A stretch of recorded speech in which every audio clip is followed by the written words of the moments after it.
it's so easy to get your validation through doing the effort, doing something hard. And I think there's now an imbalance of people when they can't do that hard thing. It's like, how do you treat yourself then? And I think as athletes at times, it's like you always want to be on the go and you think that like every day has to be maximized, where sometimes the maximization is actually slowing down and going at an easier effort so your body could recover. I think going through injuries, I've learned that it's a balance that you have to play.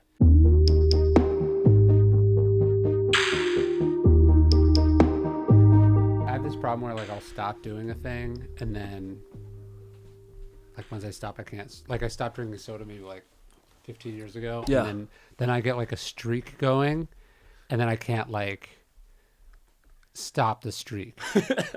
You know what I mean? Respect. It's like getting off caffeine or something. You're just like, yo, I'm keeping it running. I think so. Well, I imagine, so you did what? You did 12 marathons in 12 months? Last year. Are you a streak guy? Like, are you like... That's like, not going anymore. No, but do you know what I mean? Like where you have a streak and you're like, I got to keep this thing. I have trouble breaking streaks when they're positive. Fair. I think part of me actually last year finishing that because I finished the last one on the last day of the year. Oh. And part of that was I was kind of dealing with some injuries after I had a trip in Korea. Yeah. So I was in my head, I was like, man, I'd rather I don't want to risk injury. So I kind of was like, do I need to do it? But then part of me was like, yo, you said you were going to do 12 marathons, 12 months. I was like, damn, I did it. So that is, I think that's something I struggle with also, like pushing past, like you have to push past pain, but you're not supposed to push past injuries, right? It's a tough and that balance. Yes. How do you think about that? It's funny because I've recently I'm dealing with injury. I pulled my hamstring 4 weeks ago, and I pulled out of running the Speed Project. Okay. Which is the LA to Las Vegas run. Okay. And that was just a tough decision. But like I just knew like my body wasn't ready to run. Like I could barely run 7-minute miles. So I'm like, I'm there. It's just gonna make it worse. I think how I think about it is just like showing myself grace and like realizing that like I could try to push through this, but it's just gonna make it worse. And like now I'm trying to run in Boston and London. I wouldn't be able to feel good going into these races. So I think it's just sacrifice a little bit of like what's like. But how do you know? You said you knew. How do you know? I could, like, it was painful to run 1 mile. Okay. And like the goal of Speed Project is you're trying to run 300 miles as fast as possible, Ryan. It's like, Yeah. I'm gonna let my team down. It's like a 6-person team, and you're rotating in every couple miles, and you're running pretty fast. So I knew that I wasn't physically there. Yeah. Mentally, I could like break through and like try to do it, but it was just like it was like a gut feeling almost. I don't know. Because it's like, every run starts painfully. Do you know what I mean? Like doing anything is like it's easier to not do stuff than to do stuff, right? 100%. So you have to have this kind of willpower that makes you push through the resistance or the hesitation or the aches and pains. And then I think it's hard to then know, that's directionally helpful, but then how do you know when you're pushing through into real injury? Yeah. Yeah. It's a hard balance. It is. And I think honestly knowing your body and putting yourself through discomfort can get you to understand it a little bit better for anyone, right? It's like I know what it feels like to run on a bad hamstring like through college football, but then to do that through running, it's like it feels a little different because actually in running you don't have to sprint. You're just kind of running at a steady pace. Yeah. You can kind of compensate for it. 100%. Yeah. But like if you try to sprint and you're trying to go get a touchdown, like you're going to be compromised. In running, to your point, like there's ways to kind of mitigate it, change your form, change your gait where you can maybe handle it. Yeah. I honestly thought about it too. It's like, could I have run the Speed Project? Like probably. Yeah. I probably wouldn't feel like good though going into Boston and then running London 6 days later. So I had to kind of make like a business decision on like which one do I want to suffer for. I was talking to this Olympic mountain bike racer named Kate Courtney, I think, and she was saying her coach said to her once, do you want to be fast now or fast later? And I kind of think about that a lot. You know, he's saying, it's like, because they're like, hey, today's like a slow workout. Yeah. And you're like, fuck that. Like, I'm gonna go. Yeah. And he's like, but do you want to do that? Do you want to be like fast now or do you want to be fast in the Olympics? Like when it matters. Yeah. Yeah. I love that. No, I think it's part of that is like having coaches that can kind of like know when to pull you back. Yeah. And I think as athletes at times, it's like you always want to be on the go and you think that like every day has to be maximized, where sometimes the maximization is actually slowing down and going at an easier effort so your body could recover. Yeah. And I don't know, I think going through injuries, I've learned that also like that's like it's a balance that you have to play. That's the tricky part of discipline, because discipline for most people it's just like doing the thing Yes. or doing the thing longer or harder, Yes. faster, whatever. Or doing it, at all. Like for writing, it's like you gotta put your ass in the chair and do the thing. Yeah. But then there's this other element of discipline, which is more about balance, more about sustainability, more about recovery, more about not forcing it. Like the unsexy thing. Yeah. The discipline of the discipline. I think, Ryan, that's like, it's funny you say that because so many people are like, man, they were giving me like my flowers of saying like, I'm glad that you pulled out of the race because like, it was like, I feel like online people are always like, dude, how do you do all these things? How do you like not get hurt, all this stuff? And like, at the end of the day, I'm human as well. So it's like in that moment, like internally, did I want to do it? Of course. Yeah. Externally, I kind of knew that it wasn't going to be the best thing. So I kind of was like, let me just pull out of it and also show up in a positive way for my team. Because I felt like I brought these people together. I'm like, it's kind of like my duty to kind of still be like the glue of it, even though I wasn't running it and showing up as best as I could in that way. Yeah, I think people don't think about there's not much empathy from like fans, followers, etc. Like I think the culture's changing a little bit, but I don't think like I remember when like Simone Biles pulled out of the Olympics and all these people were like, she's soft, it's weak, all these like, and you're like, I don't think you understand how fucking hard that must have been. Like if you're a competitor, if you're like world class at something, you never want to not do it. 100%. I remember Robert Greene, who's my writing mentor, he had this stroke before one of his books came out, and I was talking to his publisher, and his publisher was like, I was like, you guys gotta like you gotta push this book, like you gotta push it. You can't force this guy to do marketing. And they were like, well, we're gonna give him the choice. And I was like, if you give him the choice, of course he's gonna choose to do it. You know, like this is what competitors, like driven, ambitious people do. They always do the thing, you know? And so when I think it's really important when you see people have like treat themselves with grace or kindness or like decide to do the actually harder thing to like not do it. When you're like, when people on the sidelines like question that or impugn the motives of that, I don't think they realize what a fucked up signal they are sending. Because it was already so hard to be like, hey, I'm gonna sit out a competition and watch other people do a thing that I probably could still win or compete in or might not have other shots at. Like that's just, it's hard to turn that muscle off. I agree. And especially when you're at the highest stage and like that's your reputation, that's your identity, that's how you make a living. Yes. I can only imagine like that's a challenging spot. Yeah. It's challenging. Yeah. And so that's I think good organizations, good cultures, and then, you know, good fan bases, they have to be able to encourage that impulse if you want the person to be around for a while. 100%. You know what I mean? Goggins has changed my life mentally. I think some of the things I disagree with Goggins' message is that framework around like just push through all of that. Totally. And just do it. Where like for most people, like it's actually not conducive for your own health. Because I mean, if you even look at David, like he's gone through so many injuries that have set him back and he still finds ways to be resilient. But like for the regular person, it's not ideal to push through some stress fractures and broken bone. Like it's not smart. Yeah. I mean, look, if you had to, you know, like sure, but you don't have to. Yeah. And ideally, like I think about running as something I want to do my whole life. I think about writing as something I want to do my whole life. So if I'm making short-term decisions that come at a long-term cost, like that's actually really stupid. Yeah. That's tough. It is. Injuries showcase who you are. What do you mean? I think injuries show, it can show an imbalance in your own internal psyche if you don't know how to handle them well. Like I had a friend recently that told me that he's like pulling out a Eugene marathon. And he's like beating himself up. He's like, dude, I see all these people online that are doing all these races. They run way more than me. I don't know why I can't stay healthy. And I think that internal dialogue changes a lot of the recovery process in addition to like how you can overcome the next race. Yeah. And I think it showcases some vulnerability as well of like how someone deals with one adversity, but being at a low. Yeah. Because if it's so funny because now I'm around a lot of running creators and influencers and like, it's so easy to get your validation through doing the effort, doing something hard. Sure. And I think there's now an imbalance of people when they can't do that hard thing. It's like, how do you treat yourself then? Yes. Sure. Yeah. It's, you get the rewards for the the accomplishments or the doing the thing, but nobody goes, hey, you saved yourself 5 years of knee pain or something by dialing it back today.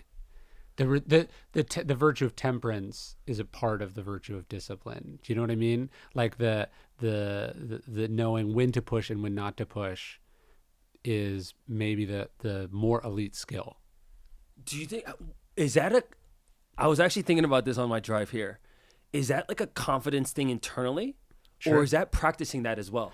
Well, I think it's a huge part of confidence, because if your identity is tied up only in achievements or recognition, or frankly, other people seeing you a certain way, you're going to be really vulnerable, right? So like, if you don't think you're tough and you need other people to think you're tough, you're going to rush back out there to grit your teeth and, get through it.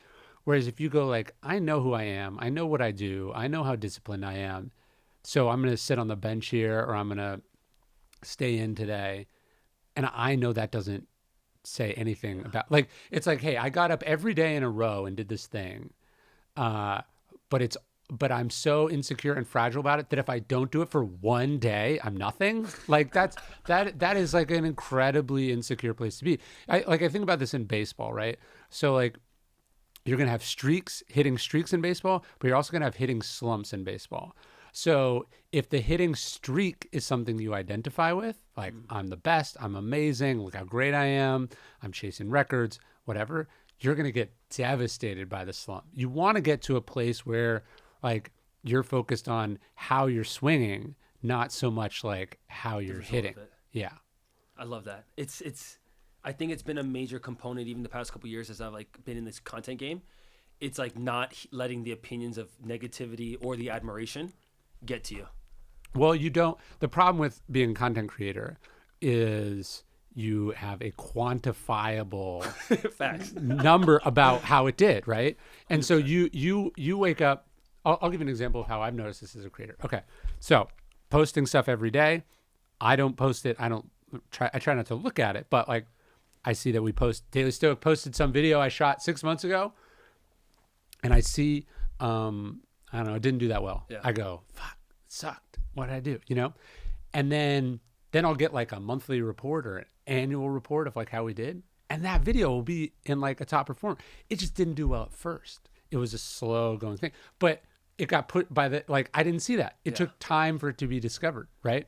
And so it's just for me a reminder, like, don't look at the numbers. The numbers are only telling you a snapshot, like image of how something is doing. And by the way, some of the stuff I'm most proud of that I think is my best work hasn't done well, short term or long term. And some of the things that's done the best, I'm like, that did well. So the problem with being a content creator is you're getting literal thumbs up and thumbs down. And then you're getting an exact number of how many people gave it a thumbs up or a thumbs down. And so it's very easy to go, what I think about this doesn't matter. What matters is what they think about it. And what the crowd thinks, it's not that it doesn't matter at all, but what you think about it has to matter the most. That's why you're the creator. There's a reason you're the creator and they're in the audience, right? Like it's your show, it's your thing. And it's easy to forget that and to let them collectively tell you how to do what you do. It's interesting because I always think about, like, when I think about content, I think about the end consumer. Mm-hmm. How can I provide value that this is going to resonate with someone on the screen, right? Sure.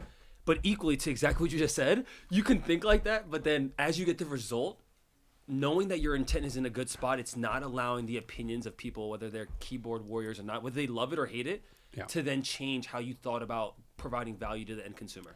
Well, providing value to the consumer, like doing something that's good, smart, insightful, helpful, whatever, is an independent variable from how many views it did, right? The views would simply tell you, did a lot of people see it or not? Or did it provide value for a lot of people or not?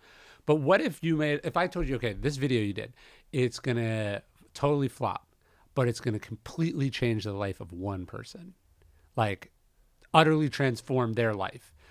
They're going through cancer, they're going through this, or, you'd be like, huge success. But you don't know that, right? You don't know that. So instead you go, but it did less views than this one, and therefore it was a failure. And so I think I try to just generally not look at the things as much as possible. You have to, but also you can't. And so it's back to that tension. I love that. Has that been something that early on that was probably, is it easier said than done now, but early on that was something that maybe you struggle with, or no? I've said this before, but so like on my first book, I was like 10% like, this is a great book. I did the best I was capable of doing. And then 90% like, how's it going to do? Yeah. Bestseller list. How many copies is it going to sell? And then week in and week out, how's it selling? How's it doing? And I'd like to think that over every subsequent book, that's changed. Yeah. So my last book, I actually found this out recently, is my fastest selling book. It hasn't sold the most because it's been out for the least amount of time, right? But I know the least about those numbers. And that's so for me to culminate in like caring less and less and checking less and less. And then when I did check, or, my agent sent me like a statement because we were negotiating something, to be like, oh, like it's doing like the best that they've done, that I was like, oh, fuck. When people talk about, effort, not the, outcome, or in Zen and the Art of Archery, they talk about ignoring the target. It feels very like, well, that must be nice, but it's not until you actually do it at an elite level when you go, oh, I'm caring less, I'm being less intentional, caring less about outcomes, and I'm actually getting better outcomes. That's like a really mind-blowing place to get to. Yeah. It's like when you stop trying to focus on just money and then more money comes. Yes. Yeah. Yes.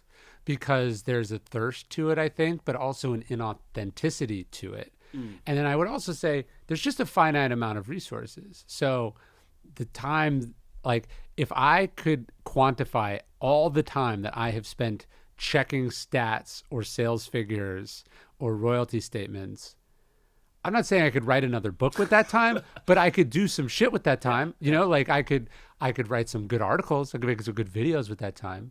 And what ultimately moves the needle? Like when you're checking numbers, first off, what you're not doing is work, right? And then how often are you even actually taking any concrete information? Like you're just like, that did well, that's good. Like very rarely do I see something crush and then I actually get like real insights as to what to do more or less of. I don't know about you. Yeah. No, I think about when I look through like old videos that have done well and some that haven't, it's like, it's easy to be like, oh, like why did this one get 10x of views? But then like tactically, what am I going to apply to the next video to make it actually do that? Yeah. So I think there's pieces of like frameworks. Like I noticed that when I do like what I eat in a day videos, like these crush for some reason. And like, maybe I do more of those around big projects. And like, those are good tactics, but most of the times it's not that beneficial to look at the past work that you've done.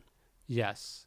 Yeah. In the Bible, Jesus talks about how, you're not supposed to look backwards to see the field you've plowed.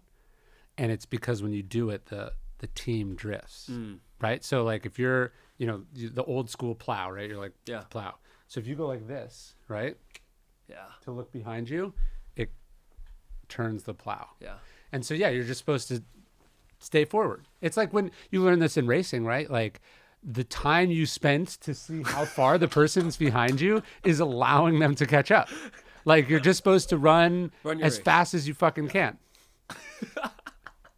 I couldn't agree more. That did happen. That happened recently. I think it was in the Olympics. It might have been mountain bike racing where that woman thought she was in first place, but she was in second place. And she looked back? No, she thought she was in first place. Okay. So she's competing for like second and third, technically.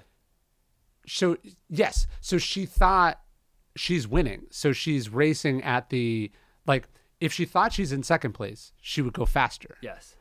But she was in second place, but she thought she was in first place. So she wasn't pushing herself. Yeah. And she ended up getting beat by more, potentially not catching the person in first place because, you know what I mean? Yeah. You should just always act as if you are trying to do your absolute best, not your absolute best in context of how you compare against other people. Like I think about this, people will tell me like, oh, I'm trying to write this book and I want it to sell X copies. That's like you don't want to do that. Yeah. You should just try to do the best thing that you can do. Fair. I think it's like Kipchoge. It's like any of those, like when they make that move at like mile 21, they're setting the precedent like, yo, I'm just going to take this race over and run a world record time potentially. Yes. Versus thinking that it's actually very interesting because I think you're not in the same competitive like juice. Like it's a different fire.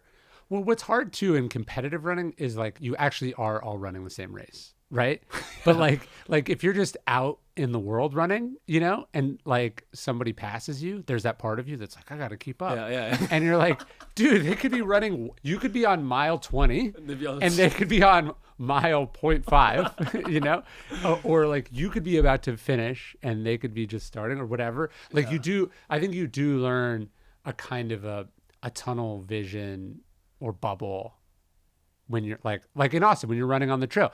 There's people running the opposite direction than you they're going to turn on this bridge. Like, you know, the town loop trail has all those bridges you cut. Like, so there's basically for people to know, there's basically one long, thin 10-mile loop that's crossed by what, like 5 bridges maybe? Yeah, like 5. I think 5 is right. Yeah. Yeah. They're building a new one, I think. Yeah. But like, so yeah, you're running and this person's passing you or you're passing this person.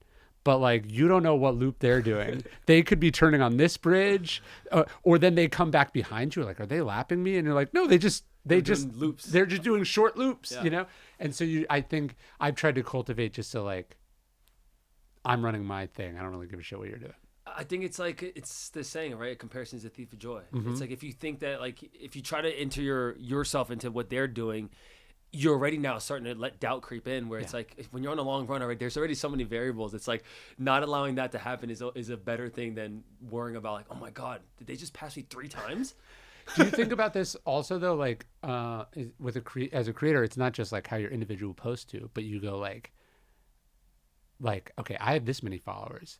And then here this just like mediocre model has like 10x like understanding even where you fit in the niche that you've chosen, I think takes a certain amount of discipline.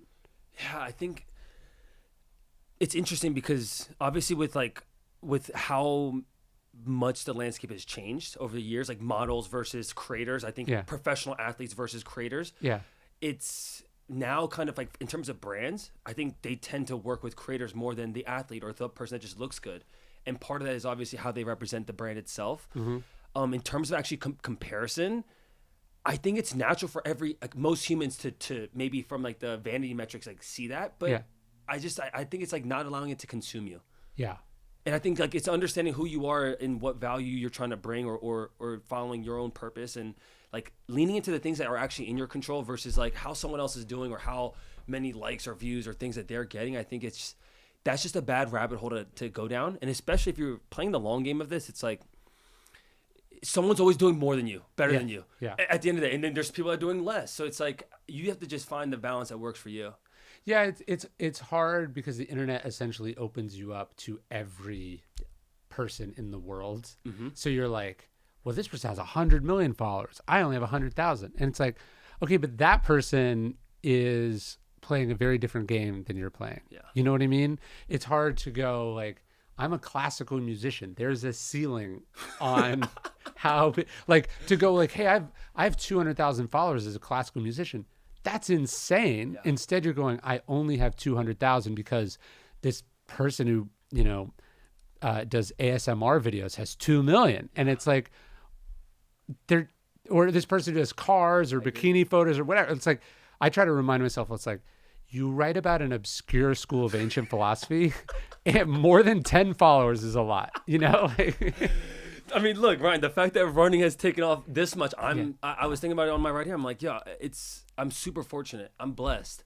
And I put myself in that mindset. It's like, it'd be easy to be like, oh my God, you don't have as big of a following as Logan Paul or like Mr. Beast. But like, it's kind of ludicrous because they're pandering to a much larger demographic than someone that wants to run marathons. Like that's 1% of the world. Yes. Very few people want to run marathons. Yeah. It's like you chose to play the cello or the cello chose you, it's silly to feel insecure that you're not like selling out Madison Square Garden.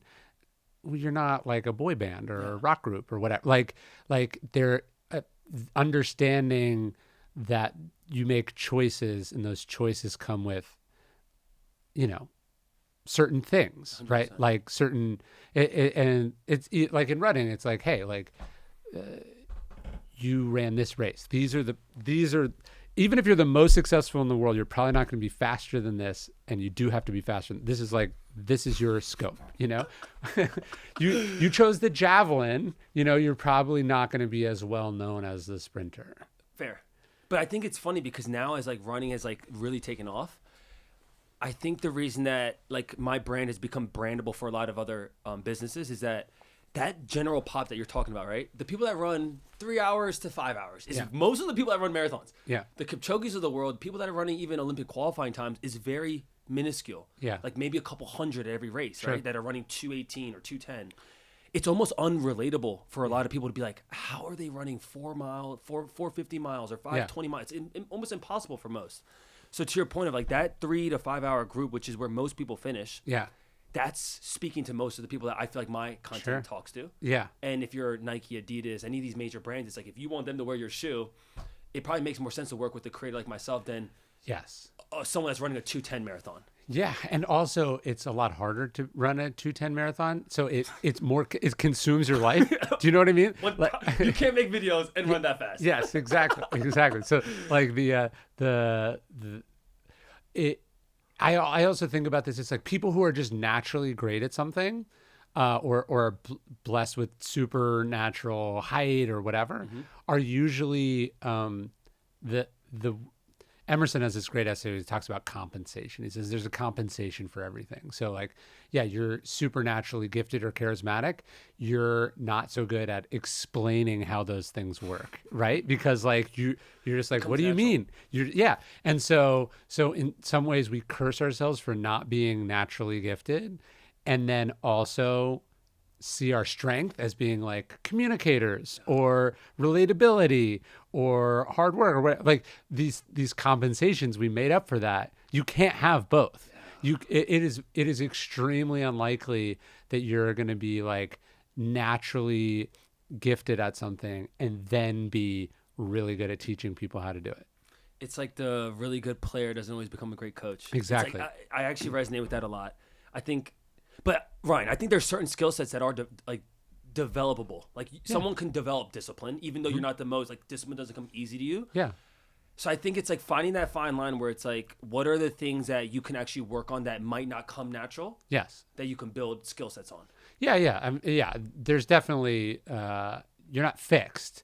I'm just thinking that like somebody who's enormous is not going to have to develop the same fundamentals in boxing or basketball that somebody who shouldn't be able to compete is going to have to figure out.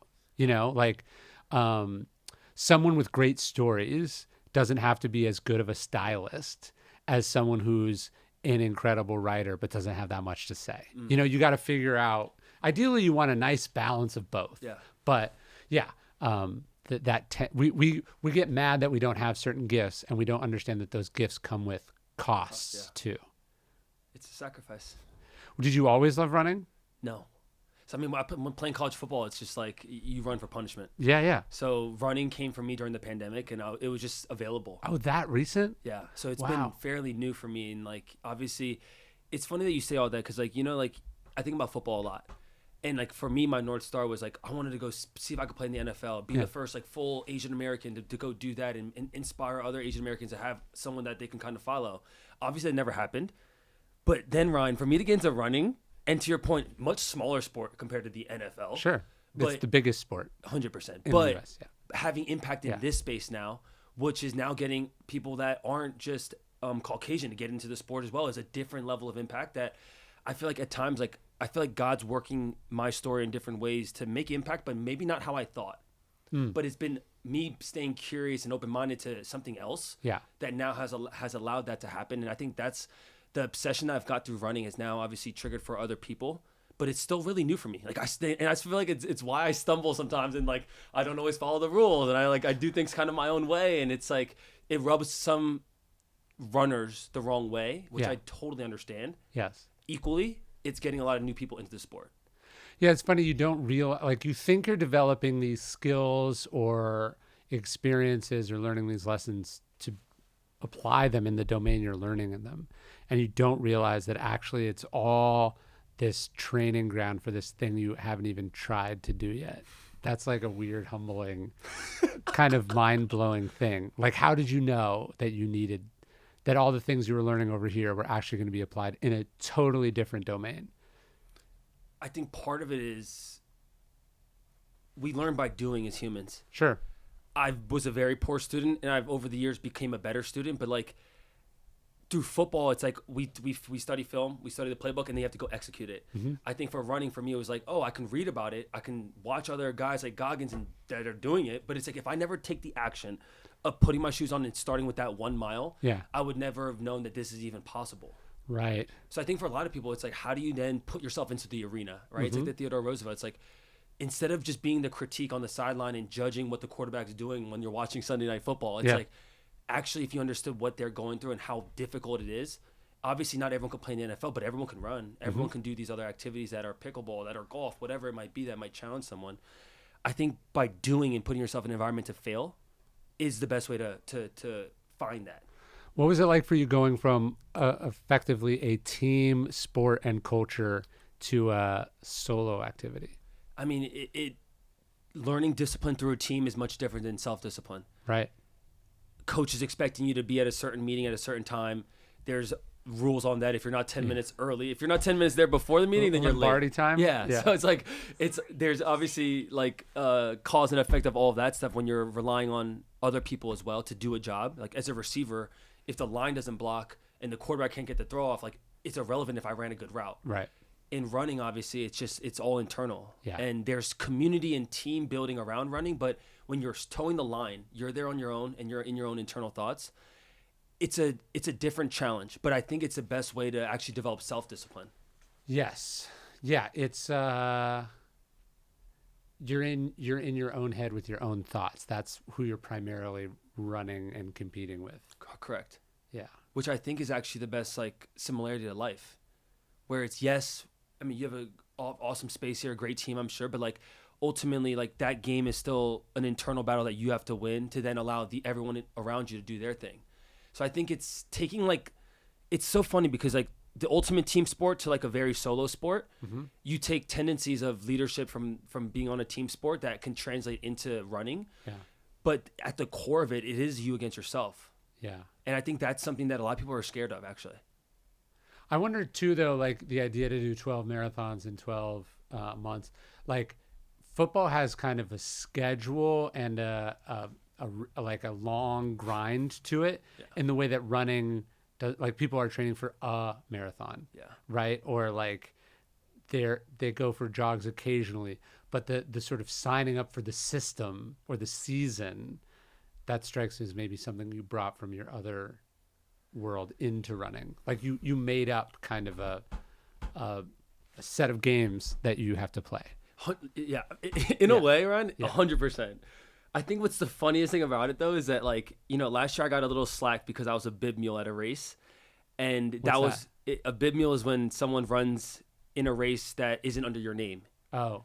I was running in the Houston Marathon, but like the race had like gotten sold out, and 3 weeks prior, I didn't have a bib. Yeah. So I had to kind of ask around friends in the running community. I was like, dude, like, is anyone not going to the race? Yeah. End up having a friend that wasn't. I used his bib to run in.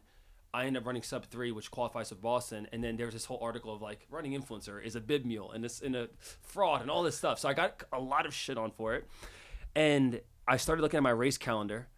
And I was running in Austin because it's just like the hometown race, and I was doing Boston, all these, and like I had like the first 3 out of the 4 months. I then almost asked myself, I was like, imagine if I actually could do one every single month and stay in enough shape to do that. One was kind of like throw it into the running community's face of like, yo, you guys are gonna like a petty rule that I did not follow. I got shit on for. I'm kind of gonna throw it in your face. But then equally to your point of making these games where it's like, I think a lot of people run marathon once and they're like a one-timer. Yeah. I wanted to almost prove to myself that like you could do this, like that it's not something that you just kind of do once a year, which is how most people treat a marathon. It's like, imagine you stay in enough shape where you can do it year round. Yeah. And every single race you learn something different. Like, and for me, I'm not racing every single one of them. So whether it's doing things more for content or for the community or spreading positivity just during the race, like I feel like every race I do is like, it provides different challenges. Yeah. And you have to respect the distance. How did you handle people not liking you? It was challenging initially, which I think it's easy for someone to be like, oh, I love the haters, but until you're actually getting hated on, it's hard to actually realize like how you treat yourself. Yeah. I think the biggest thing I learned was that, and to answer your question, the initial couple of days were tough. I talked to a mentor and he was like, Matt, this is great. Yeah. He's like, this is like your 8 mile moment. Yeah. It's like, yo, own it. And like, now you own the narrative. Like someone's reading this article, they might have 20,000 reads on that article. Yeah. If you actually publicly make a video on it, you're going to make it actually more available for people. And in that same level of humility of showcasing people that like, you're human, you made a mistake, but then you can actually change the trajectory of how other people treat being a bib mule. Yeah. What do you think of the criticism? I think there's some validity in the criticism, in the sense of, if I was someone that had 1,000 followers, I think it would get brushed under the rug. I mean, Ryan, honestly, this happens at many races. Of course. It's just that I was obviously documenting it and I'm as an outsider, I'm trying to wrap my head around why anyone gives a shit. But well, the guy that wrote it is from this thing called marathoninvestigation.com, which his goal is to basically find people that are cheating races. And obviously for Boston and specific races you have to qualify for. Oh, so someone might have like a ringer run a race for them so they could qualify for a faster thing? 100%. But that's obviously not what you were doing. Yeah. I mean, from the vanity, it could look like that. But like, if that was the case, like making content around it would be stupid. Yeah. And also building up all the content I did prior to that, 6 weeks, 7 weeks, it would be stupid. But I think to answer your question, I mean, it was tough in the moment, but I think you said it earlier. It's like, how I saw myself and the intent that I actually had, I knew that it wasn't getting correlated in that article and it wasn't right from the one person's POV. So I couldn't beat myself up too much after that. Like it was harder if I had brands that were pissed. Really? Because from a PR standpoint, it's like, it doesn't look good. Yeah. It's like, oh, you have an athlete that you're working with and it's Nike and Dick's Sporting Goods, which are major corporations. Sure. And they're wondering like, yo, what's happening here? Yeah. And they didn't really want to hear my side of the story, and it kind of became something where the relationship kind of got disgruntled after that. But by far, Ryan, it was a learning lesson of, am I actually about what I say I am, in the sense of not valuing the criticism as much as the admiration. And in that moment, like I knew my intent wasn't in that place, so it was easy for me to kind of just brush it off after making the content around it. It's also hard. It's like, okay, you know objectively how many fans you have, how many people like what you do, right? You know you're creating value and, you know, people view you with affection. That's what all the quantifiable thing over here is. And then there's this part of you that's like, but 10 people over here don't like me. Or I got 99 positive articles and then there's one negative article. And the inability to accept that is actually an appropriate, if not generous ratio, you know, that like it's impossibly vain, conceited, and entitled to think that everyone's going to like you and all publicity is going to be positive. But so you can understand that rationally, and then you see there's this exercise in Marx Aurelius. He goes like, he's speaking of annoying people. He's like, is a world without annoying people possible? And he goes, no, of course not. He's like, so this is one of those people. Like, 10 out of 100 are going to be this way. Why are you surprised when you meet one? Like, that not every person who sees your stuff is going to like it. Some people are really not going to like it. Yeah. And then a percentage of, if you get to a certain level, that's going to attract media attention, and some of that media attention, if not a lot of it, is going to be negative. So when you see the negative one, or the person doesn't like you have to go, this is one of those people. They're not all going to like me. But that's someone just sent me this, like, there's this big Washington Post piece about Stoicism. They were like, check it out or whatever. So I went to Google it. And not only was there that negative one, Google showed me like another newspaper had written like the same day, another nasty one about me. And I was like, great. But I had to go like, hey, why would everyone like me? And also, isn't that what happens when you get to a certain level? Is that people are incentivized to try to take you down? This is how it works. But that requires swallowing some unpleasant things sometimes. 100%. No, I love how you said that. The 10 out of 100. I mean, to your point, the amount of ego that one needs to have to think that they're going to be loved by everyone is ludicrous. Yeah. And I think as a creator, it's like if you're someone out there that's just starting out, like it's easy when you're starting out because you think that like internally you don't really understand what it's like to have quote unquote haters or people that don't like your stuff for whatever reason. But it's kind of accepting it and it's showing them love. I think now I had a friend recently, my buddy Danny, was always in my ear about like, you know, how do you show up for to those people? Yeah. And more there's this there's a worship song where one of the vocals is Lord, give me vision to see the world like you do. And even in those moments, Ryan, it's hard for me at times when like someone's got the balls to actually come and say it to your face. I'm like, oh, I'm a little shocked actually that like, I'm like, if anything, I'm proud that this person wants to say it in person versus over a screen.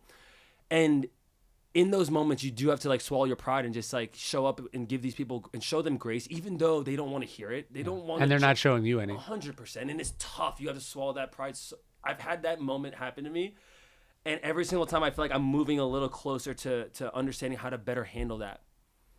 Tim Ferriss said to me once, he's like, okay, let's say like you have 10 million fans or 10 million people have heard of you, and let's say 10% of the people that have heard of you don't like you. That means there's like 1 million people that don't like you. That's like that's one of the that in itself would be a top 10 city in the United States. So like an entire city of people. Everyone in Austin doesn't like you. Yeah. So can you handle that? Like and if you can't handle that, you should stop trying to get bigger. You know, like if you can't handle more people not liking you, definitely don't try to get more people to like you, because it's just a fucking percentage game and there's only one way this goes. You know, and so that's a really tough thing. It's a challenge, but to your point, it's like you kind of sign yourself up for this. Well, you actually don't initially. Yes, but along the way you have to kind of maneuver and understand like that it's kind of inevitable. Yeah. And the more you try to fight it and the more you try to change that person's POV, it's just a losing battle. And like, I'm not in the world to change anyone, you know, like I want to focus on changing things I can control, which is internal. Yeah. It's me. And if people along the way get impacted in a positive way, awesome. If people get impacted in a negative way, awesome. It's not my job, nor should it be anyone's, to try to change everyone in this world.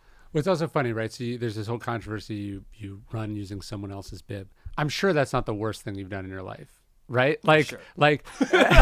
There's an Epictetus line. He's one of the Stoics, and he goes, when someone criticizes you, say to yourself, if only they really knew me, it would be worse.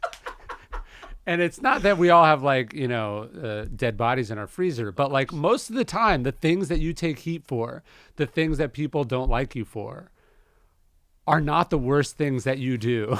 and that I think what he's actually saying, again, it's not like, it's okay to be worse. I think what he's saying is like, count yourself as having gotten off easy. Like, you're dodging bullets. You're dodging more bullets than you're taking, you know?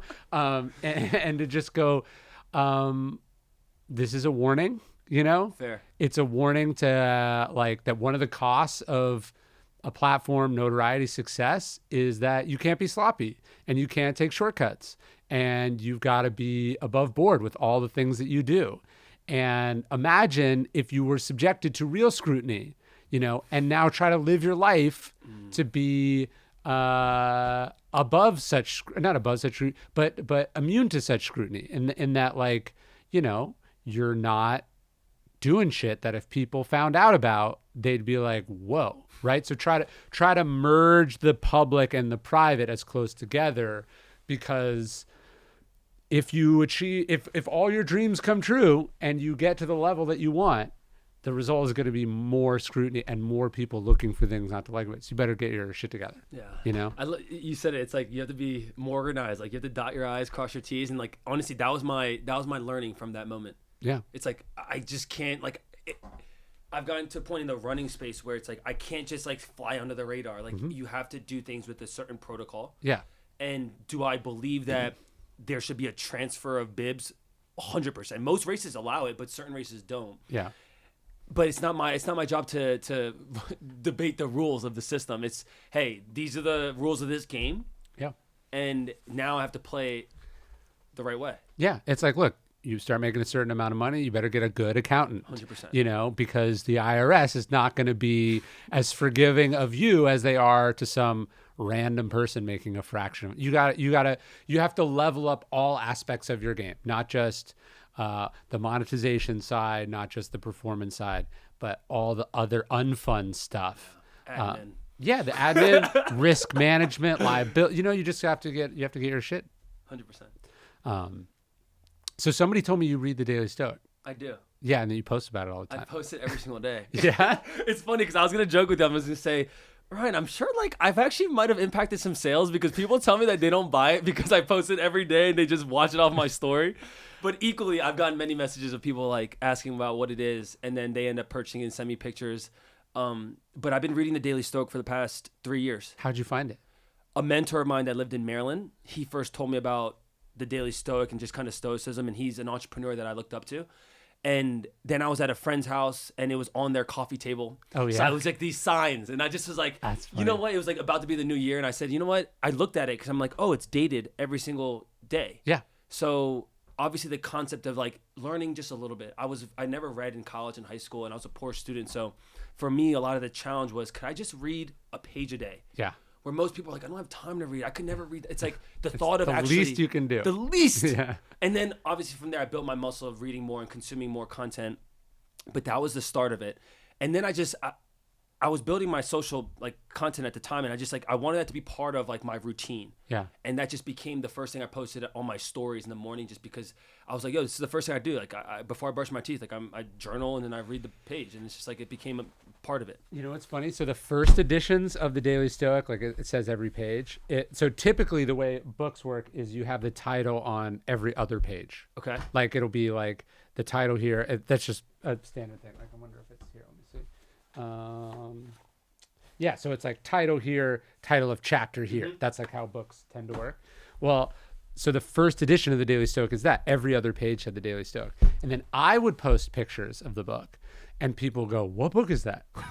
So when we read the second edition of the book, probably within 2 months, I caught it. And now every page says the Daily Stoic on the top because people post it on social media, and it's become part of this thing where they're sharing it. Sure, maybe some people don't buy it because you can get it for free on Instagram every day. Yeah. But not really. Way more people hear about it for the first time than that. But it's funny, I'll post a picture of it on Daily Stoic, and it'll say, and people go, what book is that? And be like, the book from the account that you're following. What are you talking about? So that's the other thing is you realize people aren't paying nearly as close attention to you as you think they are. 100%. So you mess up, or whatever, you have this kind of imposter syndrome or this doubt that's really almost a form of egotism, where you think people care about you way more than they do, and really they're just living their lives. And you have to it humbles you. Yeah. You go, you'll do it, and you'll be talking about something for months and months and months, and then people will be like, when's your new book coming out? You're like, I was worried I was talking about it too much, and you've not even heard about it, and so it's funny how that works. I think it's to that point of realizing that I think this is really what helped me with criticism as well. Yeah.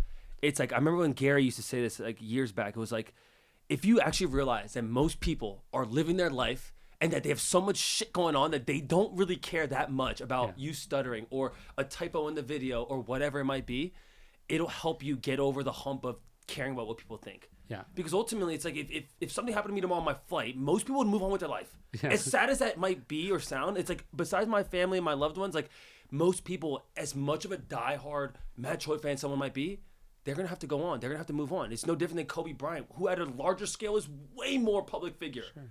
And I think that helped me realize I don't have to take this so seriously. Yeah. And I think so many people do. They're like, oh my God, it has to be perfect. It has to be this. I'm just if you actually realize that that's actually what's stopping you from actually seeing what you're capable of and your full potential, you can actually start to unmask that. I mean, we found that with Daily Stoic. So we'll post something, I'll do super well, and you're like, wow, that did so good. And then we found this on accident. Somebody reposted that same piece of content a month later, mm-hmm. and it did more views the second time. And you're like, you thought everyone saw it and you're like, not even a fraction of the people who are interested in seeing it saw it, And it's just this, Gary said this to me once. He was like, I just say like the same 7 things. And I was like, what? And he's like, yeah, I just say these same 7 things like over and over and over again. And I've watched most of his stuff. I didn't notice. I never noticed because I'm not paying that close of attention, And that's not to say you can be lazy and you don't have to do a good job, but it's realizing, most people are really busy. And when you think you're repeating yourself, in fact, like they didn't hear it the first 8 times. 100%. And the 9th time they were like, oh, I exactly needed that. I get that with Daily Stoic all the time. People go, how did you know? Like, because it resonates that it's day. Like, I wrote it 9 years ago, bud. Like, and also I wrote 366 things and then scrambled them up. That's what order they're in. You know what I mean? Like, there's almost zero intentionality about the date whatsoever. The same goes because Daily Stoic is also the email, right? So the email goes out every day, which is a new thing. It's like a new email every day, but most of them were written like I don't choose when they go out. Yeah. Brendan back there chooses when they go out. Like he picks the order, and so people are like, "Oh, it's perfectly timed for today." Are those emails mirrored with this at all, or it's completely separate? So basically, I wrote the book in 2015. It was coming out in 2016, and I just decided I bought DailyStoic.com, and I said, you know what? I'm just going to keep it going. Someday, someone will get to the end of the book. Yeah. And they'll be like, how do I keep this going? And so the Daily Stoic email is 1 email every day. And I've done that every single day since 2016. So that's like multiple versions of this book totally for free. But I write them, not in bulk, but I just write them all the time. And then they get sent out separately. Yeah. The team decides like, hey, you talked about this yesterday, so the right one for today. Like but I have no real say over like, hey, on June 3rd, it should be this entry. That's just totally random. But then people ascribe a lot of meaning to it. They go, oh, how'd you know? Yeah. It's like I wrote it in March. I didn't. I love that. I love that. But that's when you know something hits. It's like, it's for whatever reason, what someone's going through in that season of their life or that day, it just triggers something. Well, we bring things to what we're reading. That's why they say you can never step in the same river twice. Like the river is different, but you're different. Or they go, when the student is ready, the teacher appears. Like nothing changed, but you changed. And so now you heard the thing that you were not hearing all the times that it was in front of you before. Interesting. I love that. So have you become a reader since? Massively. Yeah. It's actually probably one of the things I'm most proud of is really? that I've now become, I always say it's like I was such a poor student because like football is my identity. Now like I'm like a student of life. So I feel like whether it's been the Daily Stoic has been a good start, and then it's been a ton of books from there, and then other entrepreneurs and just people I look up to in the space. But reading and also audiobooks and like Headway, which is like kind of shortening a lot of these books, has become a major component of just like my day-to-day life.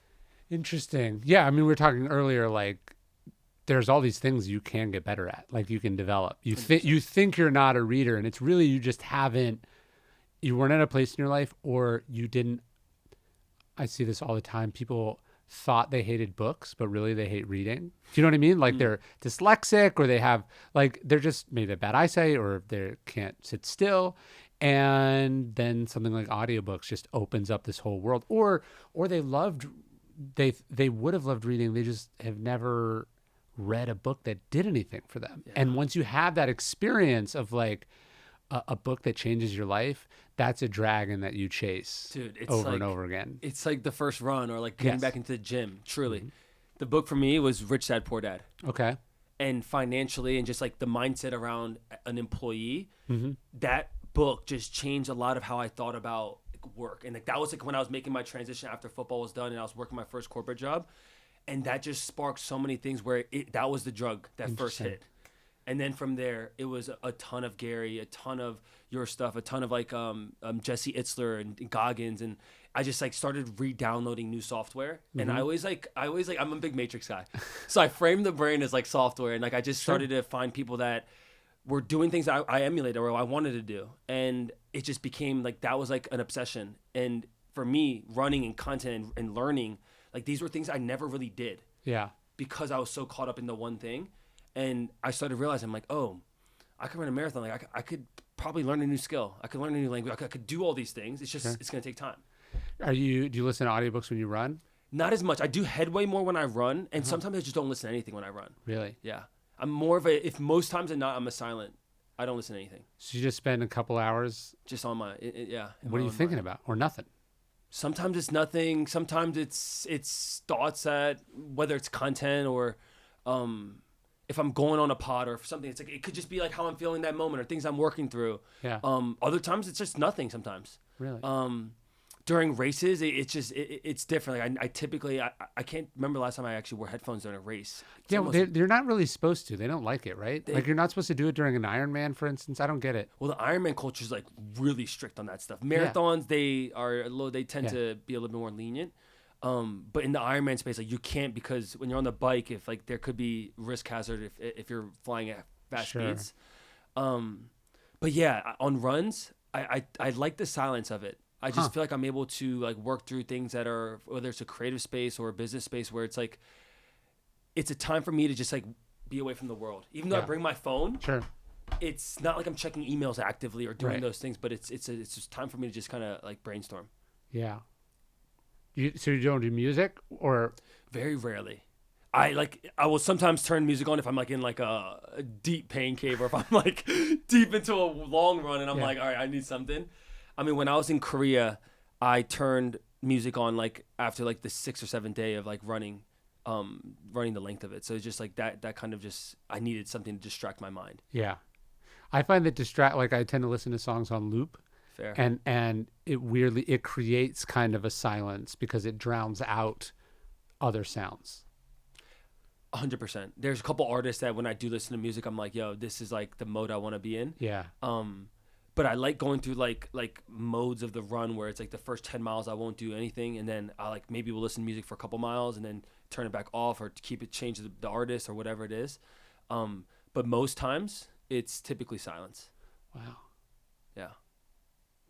That's crazy. I can't do it. I can't do it. I'm like I need the. You have a playlist? No, it's usually a song. Like I'll pick a song that I'm into at that moment, and that song will be the song I'm listening to while I'm running that day or biking or whatever. And that's the same song I was listening to while I was writing. So it's kind of like tapping into a vibe that I want to be on, because I'm usually like working through something. I see.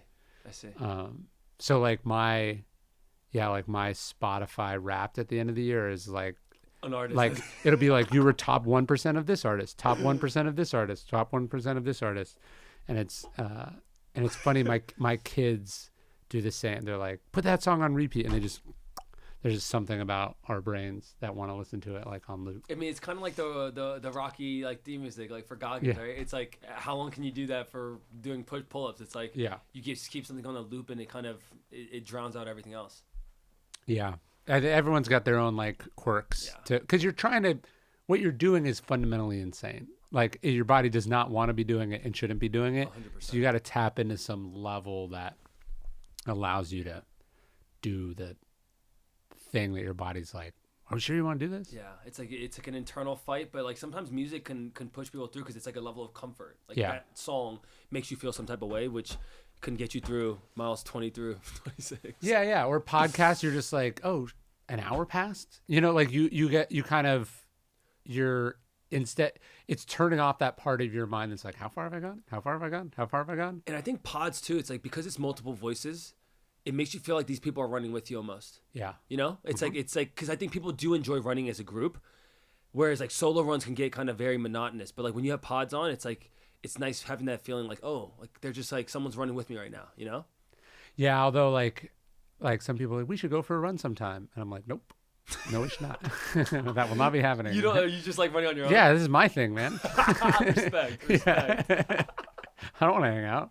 The social aspect of how, like, what running has done, I think some people can't run on their own. I know.